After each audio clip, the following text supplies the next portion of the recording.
And he goes, yo, girl, I'm gonna pollinate your flower. And I didn't know what to say to him. I was just like, I'm allergic. You guys let me that, thank you.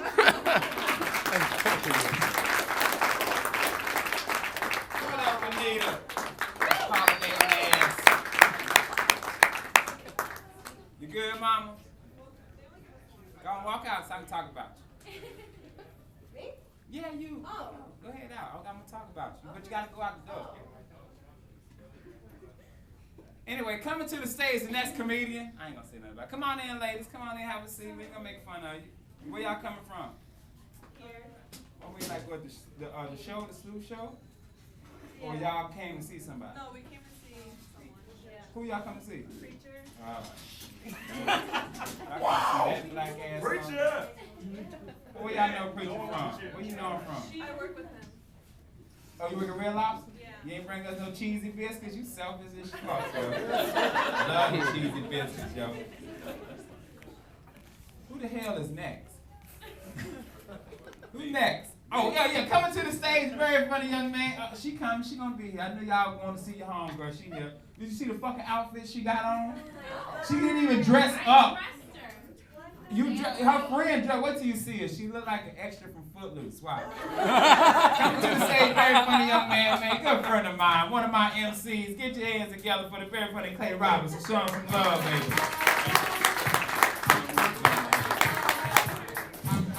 Yeah, thank you guys very much, Luke. Thank you guys very much for being here. Stand-up comedy is my dream. Stand-up comedy is my dream, and I think that you should follow your dreams. Unless Dreams is the name of a stripper you met at the airport. In that case, do not follow Dreams, because she will grab you. Stay. What's that? They have strippers at airports? What, dude, have you ever been to Dallas International? Dirty place, brother. Very dirty. I mean, life experience, man. I'm telling you the truth. Life experience. I think words hold power. That's why we stand up comedy. I can't play an instrument. I can't paint a painting. All I got is words. I think words hold power. You know, I wouldn't be here if it wasn't for the first two things my mom and dad said to each other. Do you have a condom? Don't worry, I'll pull out. That changed 28 years of my life.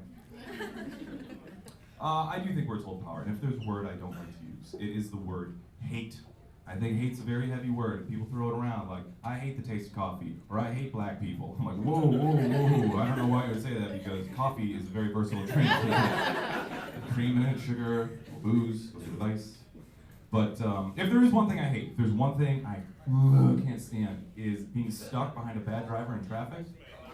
And yeah, first I thought it was just all elderly Asian people who are bad drivers.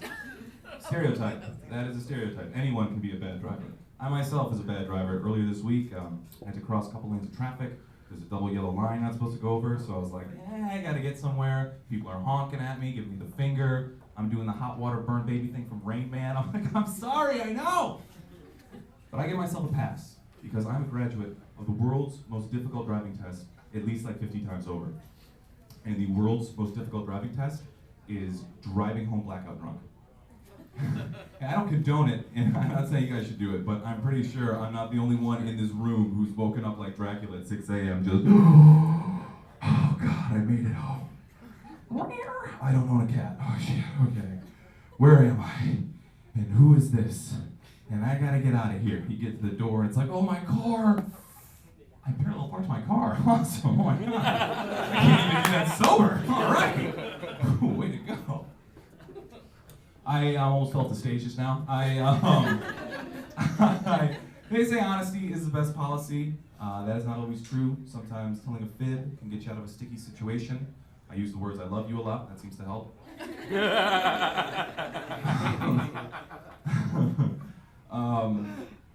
But it really can. It can't help you telling a lie. I was driving home from a party a couple weekends ago.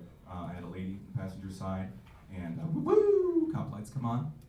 I pull over, and cop comes up to the window with a flashlight, and he's like, oh yeah, good evening. Do you guys know why I pulled you over? Hey, excuse me, why is she crying? I was like, officer, no, big misunderstanding.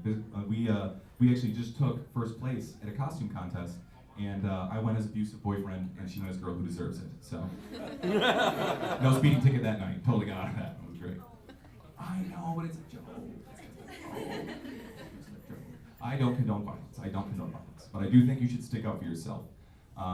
I was downtown in Orlando doing the room that Ken runs, and after my set, I went to go get some pizza right down the way, and there was two lovely Latina ladies who were in the pizza parlor, and they said, "We saw you on stage, you were really funny." I said, "Thank you, ladies." And then the next thing I remember, they were saying, "You're a cracker with a little dick, you're a cracker with a little dick." I was like, "Whoa, where's the snooze button on the bitch alarm clock? I need 5 more minutes, and not this, please."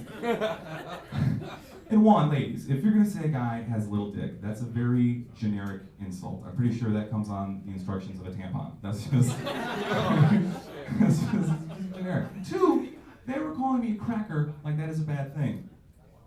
I am 6'1", I have blonde hair and blue eyes. And even with this like mess of a beard, when I go through airport security, they say, "Sir, sir, sir, sir, why are you taking your shoes off? You're fine, you're fine." Are you going through his stuff? I don't care if it's more than 4 ounces of liquid. Give him a tour of the cockpit. You can crash this thing. He's got way too much to lose. I'll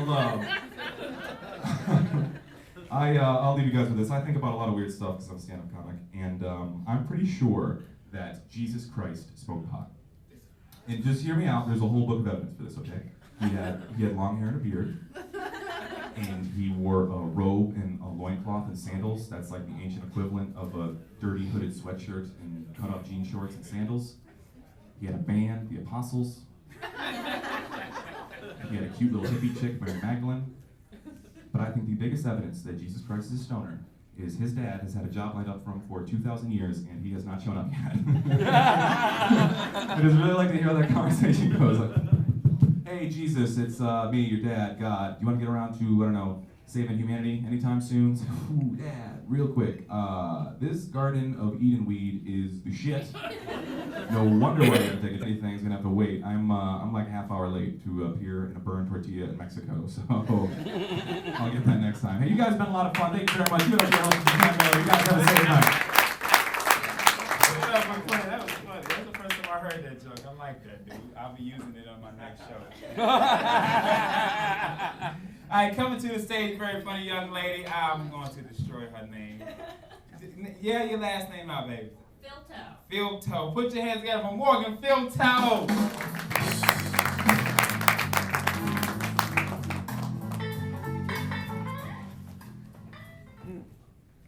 I actually hate jazz music. I don't know why. I do love pop music though. Love it a lot. There's one caveat to that. I hate pop music that's inspirational because it always breaks you down first, right? Makes you feel so vulnerable. Something along the lines of, "Don't you ever feel so paper thin, like a house of cards?" Yes, I do. I do feel paper thin, Katy Perry.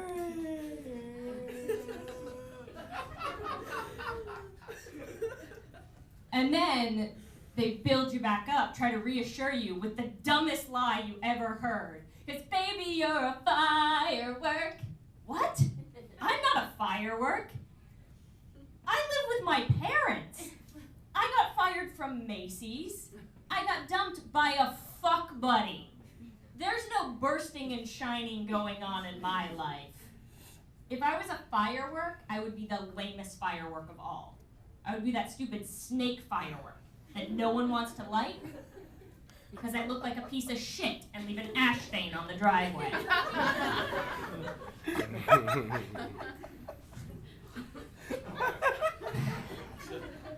Getting dumped by a fuck buddy is like flunking out of community college.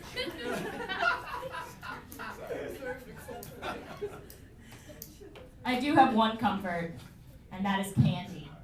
I absolutely love candy, especially candy that causes me physical pain. I'm a candy masochist, if you will. And the most masochistic candy of all time, and therefore my favorite, is atomic warheads. Yep.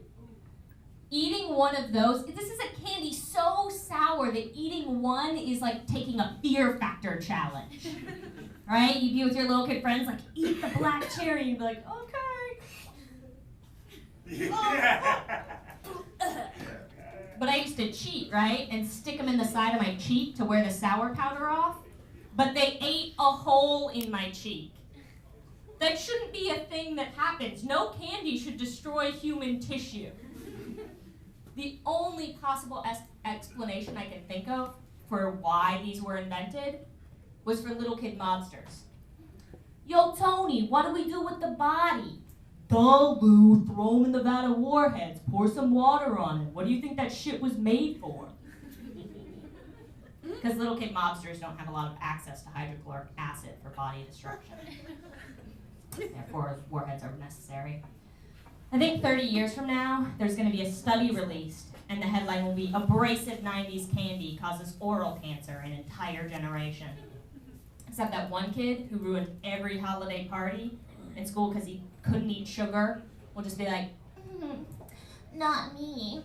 I told you my mom was right. Sugar kills." And we'd be like, "Shut the fuck up, Toby, and eat your Valentine's Day saltines."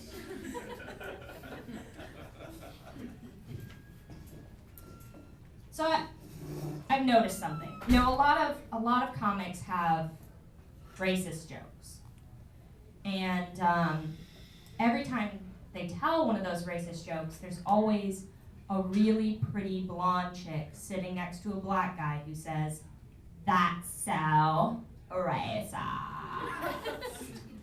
because she can identify with the plight of the oppressed. "Oh, I don't have bread, then let them eat sugar-free lemon squares from Starbucks. What are food stamps? Are those like Listerine straps? Aren't blood diamonds just like rubies?" I think that girl haunts comedians that tell racist jokes. Right? Like, she's the kid from The Grudge. She just appears everywhere going, "That's so racist."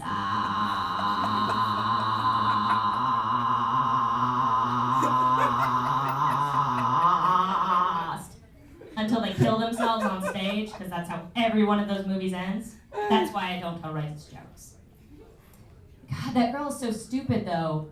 Like, it's like she thinks that he cares if she's racist or not. Because he's gonna fuck her no matter what.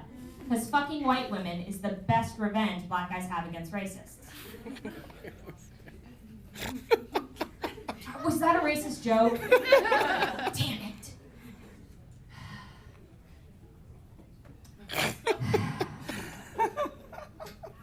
She's coming after me. I'm gonna leave you with this thought. The other day, I was eating a Sour Punch straw because I love sour candy. And I was sucking on that thing, and I was enjoying the juicy deliciousness and the crystal coating, and it reminded me of something from childhood. And I thought to myself, this must be what the Kool-Aid man's dick tastes like.